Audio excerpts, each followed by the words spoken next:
Hey guys, what's up? Today I'm going to do a review of the Byrd Caracar 2.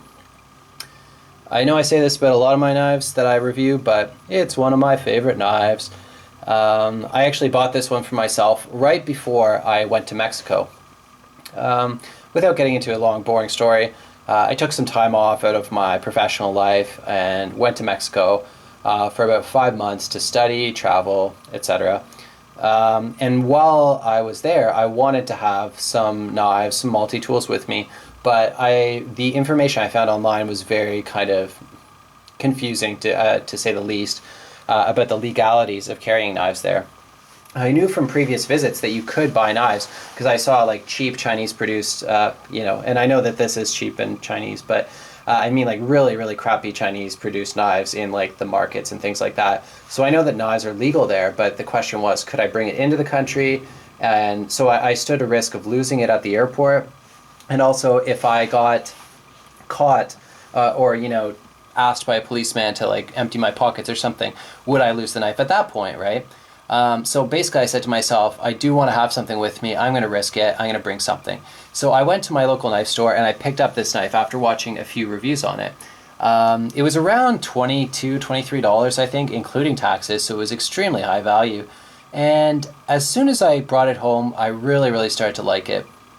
And so anyways, I ended up carrying it in Mexico for the better part of 5 months, and I never had an issue legality-wise with carrying a knife. I didn't take it places where I knew I would have a problem.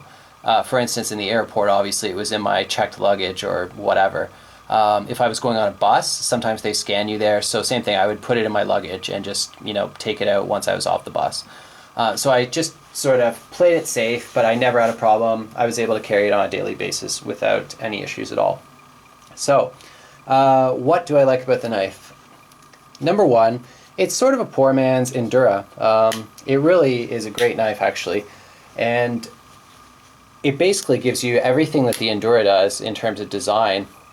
It just has sort of a lower quality blade steel. And also, it doesn't come in different colorations like the Endura does. But pretty much that's it. And also like the design of the blade, just the Comet or the Bird Eye or whatever there is a little different. It's not the Spyderco Circle.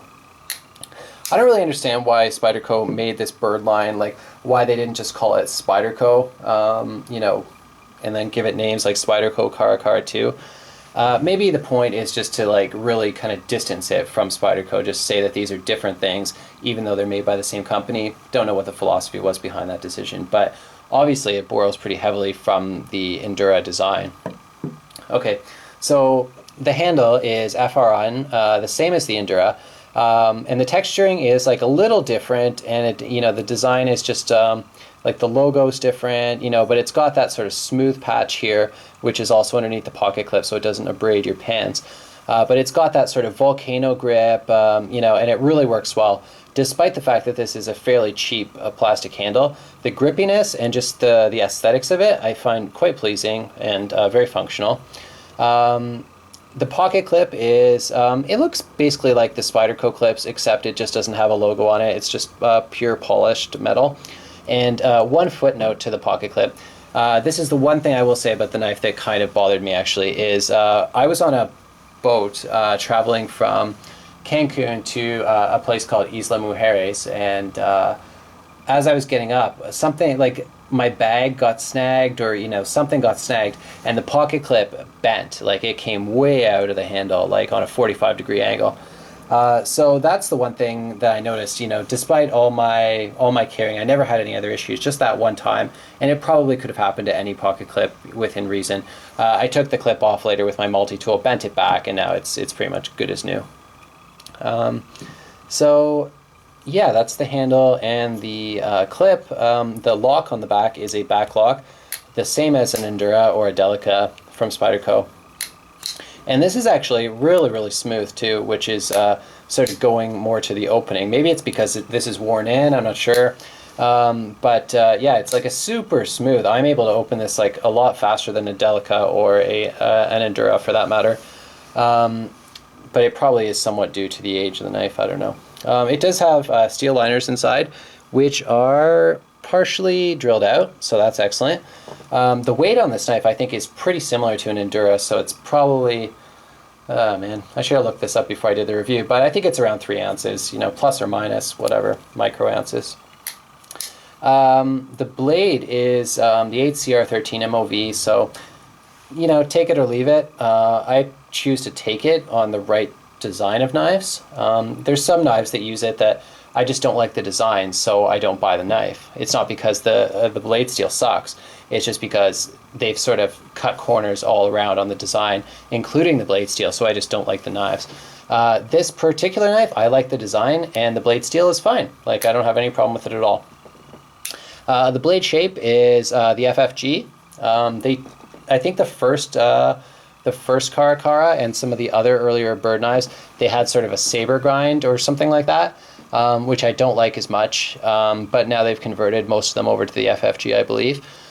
And the blade shape is, I think this is around 3.5 inches, if I'm not mistaken, and it's got a very fine tip on there, so you can do detailed work. And I really like the longer blades for EDC, actually. I find that, assuming that the knife is light and easy to carry, then the longer blade is not a hindrance at all. Like, I don't know what people are talking about when they say they don't like long blades for EDC. It's like, what are you doing? Like, I just don't understand why you would want a smaller blade, assuming that the larger blade didn't weigh a lot. Like, why would you not choose the larger blade? Just more capabilities, right? The hole on it, some people don't like the bird hole, and I have to say, it's not as cool as the spider hole. That's the spider hole. Sorry, it's you know, it's kind of a weird shape, like it's a comet or it's a bird eye. And you know, if you look at the knife, you know, kind of tilt it like this, it kind of looks like a bird or something. But you know, whatever. It basically serves the same purpose. I can open the knife fast. Who really cares, you know? So yeah, basically one of my favorite knives, one of the most high value knives.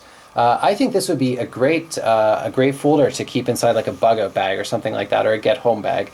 It's one of those knives that you could put in there and just kind of forget about it, or you could buy a duplicate and put it in there for 20 bucks. It's nothing really. And then when you take it out, or if you do find that you need it, you know, it's got a good edge on it because you don't use it like all the time. And, you know, it's a lockback, it's strong, you know. This one I have a lot of faith in, a lot of confidence. It's never, you know, failed me. It's never came close to failing me, despite the fact that it's made in China. So now I'll show you a couple of other options and show you like how it matches up. Here's the Endura. You know, it's basically the same knife. The only difference is, you know, this is made in, I think this is made in Japan, right? Seki City. And the blade steel is different, obviously. It's the VG10. The handle's a little cooler. But other than that, it's basically the same knife. In fact, I actually like the design of this better because it has the finger choil here, which I didn't mention. I really love the double choil designs in general. It gives you the option of sort of choking back and having a little bit more reach, or you can choke forward and do some detailed cutting, which you do not have the option on the Endura. I didn't really talk about the jimping, but it's really good on this knife, actually. It's not as high quality, I would say, as the jimping on the Endura. You can see that, you know, it just looks a little sloppier. I guess that's just the quality of the machine that they were using in China versus Japan. So that says something, I guess. What else can I show you? I'll show you the Paramilitary 2. You know, it's more or less a similar size to that. It's a little bigger than the Para. Obviously a different class of knife. Everything I'm showing you, it's not like an economic comparison, it's just more for size. Here's another Paramilitary 2 that's currently on loan. That's probably, excuse me, a better comparison because the satin and black finishes there. I'll show you the SOG Flash 2. I think that that's an interesting comparison because I think that they weigh kind of more or less the same. The blades are pretty much the same length. The handle on the bird is a little longer, but again, that's a more expensive knife. I think I paid around 50 bucks for that, so basically double the cost. Last one is the Rat one. Not a fan of the thumb studs. Again, that's more expensive. I think that's like 35, 40 bucks. So the Bird Caracara 2, it really doesn't get enough, excuse me, positive press. It's a great knife, and I definitely recommend it. Thank you for watching.